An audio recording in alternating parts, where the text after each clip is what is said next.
திடீர்னு ஒரு நாள் நீங்க உங்க ஃபேமிலி இருக்கிற எல்லாருமே வீட்டுக்குள்ள மாட்டிக்கிட்டு வீட்டை விட்டே வெளியில வர முடியல. அதுவும் ஒரு நாள்ல 2 நாள்ல கிட்டத்தட்ட 5 வருஷமா மாட்டிக்கிட்டீங்கன்னா என்ன பண்ணுவீங்க?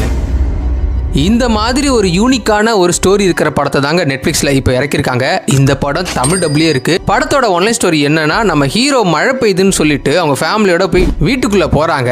ஆனா வீட்டுக்குள்ள போனதுக்கு அப்புறம் தான் ஒரு விஷயம் தெரியுது. திரும்ப அவங்களால வெளியே வர முடியல. எல்லா டோருமே லாக் ஆயிடுது, இன்க்ளூடிங் ஜன்னல் உட்பட. இவங்களுக்கு மட்டும்தான் இப்படி நடக்குதான்னு பார்த்தா சுத்தி இருக்கிற எல்லார் வீட்லயுமே இப்படிதாங்க நடக்குது. நாளாக அவங்கள்ட்ட இருக்கிற ஃபுட்லாம் காலி ஆகிட்டே வருது. நெய்பர்ஸ்லாம் பாத்தீங்கன்னா நிறைய பேர் இறந்துகிட்டே இருக்காங்க. இவங்கெல்லாம் ஏன் இப்படி மாட்டிக்கிட்டாங்க, அதுக்கு பின்னாடி இருக்கிற காரணம் என்ன, அவங்க இந்த வீட்டை விட்டு வெளியில வந்தாங்களா இல்லையா, இந்த மாதிரியான எல்லா விஷயத்தையும் பாத்தீங்கன்னா கிளைமேக்ஸ்ல ஒரு சம்பவத்தை பண்ணி முடிச்சிருப்பாங்க. படத்தோட பேரு த லாஸ்ட் ஹவுஸ். இந்த படம் தமிழ் டப்ல இருக்குங்க, அதுவும் நெட்ஃபிளிக்ஸ்ல இருக்கு. இன்ஸ்டாகிராம்ல இப்போ இந்த படம் தான் ட்ரெண்டிங்ல இருக்குங்க. ஸோ மிஸ் பண்ணாம இந்த படத்தை ட்ரை பண்ணி பாருங்க. இந்த மாதிரி நிறைய வித்தியாசமான படங்களை பத்தி தெரிஞ்சுக்கிறதுக்கு மறக்காம என்னோட பேஜை ஃபாலோ பண்ணி வச்சுக்கோங்க.